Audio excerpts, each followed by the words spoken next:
ಧರ್ಮೋ ರಕ್ಷಿತೋ ರಕ್ಷಿತ ಅಂತ ಹೇಳ್ತಾರೆ. ಧರ್ಮವನ್ನು ಕಾಪಾಡಲಿಕ್ಕೆ ಪ್ರತಿ ಯುಗದಲ್ಲಿ ಯಾರೇ ಬಂದೇ ಬರ್ತಾರೆ ಅಂತ ಅಂದ್ಬಿಟ್ಟು, ಅದು ರಾಜನಾಗಬಹುದು ಇಲ್ಲ ಹಾಳಾಗಬಹುದು. ಆದರೆ ಇವತ್ತಿನ ಇದರಲ್ಲಿ ಧರ್ಮವನ್ನು ಕಾಪಾಡಲಿಕ್ಕೆ ಹಂಗಾದ್ರೆ ಇವತ್ತಿನ ಹೊಸ ಪ್ರತೀತಿ, ಆಳಾಗಬಲ್ಲವನು ಅರಸನಾಗ್ತಾನೆ, ಅರಸನಾಗಬಲ್ಲವನು ನಾನು ಆಳುವಾಗಿ ಕೆಲಸ ಮಾಡ್ತೀನಿ ಅಂತ ಹೇಳೋ ಸನ್ನಿಹಿತ ಬಂದಿದೆ. ಏನಂತೀರಾ? ಇದೇ ಲೋಕ ಸಮೃದ್ಧ.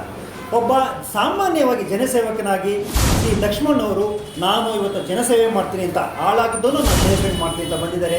ಅದೇ ನಾನು ರಾಜನಾಗಿದ್ದರೂ ಕೂಡ ನಾನು ಜನಸೇವೆಗೆ ಸದಸಿದ್ಧ, ಅರ್ಹ ನಾನು ಅಂತ ಯದುವೀರ್ ಒಡೆಯವರು ಬಂದಿದ್ದಾರೆ. ಈ ಲೋಕಸಭಾ ಕಣದಲ್ಲಿ ಈ ಸಮರದಲ್ಲಿ ಗೆಲುವು ಯಾರಿಗೆ, ಯಾರ ಪಾಲಿಗೆ ಈ ಲೋಕಸಭಾದ ಗೆಲುವು ಆಗುತ್ತೆ? ಇದನ್ನು ಈ ಕಾಳಭೈರೇಶ್ವರನ ಸನ್ನಿಧಿಯಲ್ಲಿ ಈ ಕಾಳಭೈರೇಶ್ವರ ಅದಕ್ಕೆ ತಕ್ಕ ಒತ್ತುವಾದ ಉತ್ತರವನ್ನು ಕೊಡ್ತಾ ಇದ್ದಾನೆ.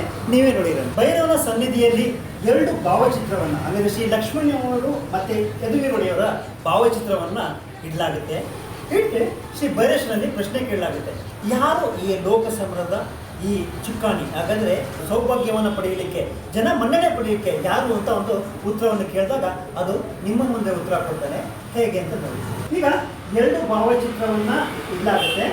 ಇಲ್ಲಿ ಭೈರವ ಇದ್ದಾನೆ. ಇದನ್ನು ತೋರಿಸಿದ ನಂತರ ನೋಡಿ, ಇದು 2 ಭಾವಚಿತ್ರವನ್ನು ತೋರಿಸಿದ ನಂತರ ಇದನ್ನು ಉಲ್ಟಾ ಮಾಡಿ ಇಡಲಾಗುತ್ತೆ. ಓಕೆ,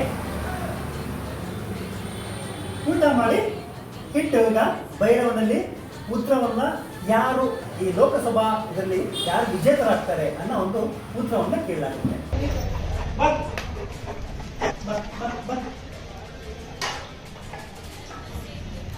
ಭೈರವ ವೀಕ್ಷಕರೇ ಭೈರವನ ಉತ್ತರ ಸ್ಪಷ್ಟವಾಗಿದೆ. ಕಾಳಭೈರೇಶ್ವರನ ಸನ್ನಿಧಿಯಲ್ಲಿ ಯದುವೀರ್ ಒಡೆಯವರನ್ನ ಒಂದು ಭಾವಚಿತ್ರವನ್ನ ಸೆಲೆಕ್ಟ್ ಮಾಡಿದ್ದಾನೆ. ಲೋಕಸಭಾದ ಈ ಅಭ್ಯರ್ಥಿಯಾಗಿದೆ, ಕಣಕದಲ್ಲಿರುವ ಲೋಕಸಭಾ ಅಭ್ಯರ್ಥಿ ಕಣದಲ್ಲಿರುವ ಶ್ರೀ ಯದುವೀರ್ ಒಡೆಯವರು ಈ ಸಾರಿ ಲೋಕಸಭಾ ಎಲೆಕ್ಷನ್ ಅಲ್ಲಿ ಜಯಶೀಲರಾಗ್ತಾರೆ ಅಂತ ಅಂದ್ಬಿಟ್ಟು ಕಾಳಭೈರೇಶ್ವರನ ಸನ್ನಿಧಿ ಮುಂದೆ ಭೈರವ ಉತ್ತರವನ್ನ ಕೊಟ್ಟಿದ್ದಾನೆ.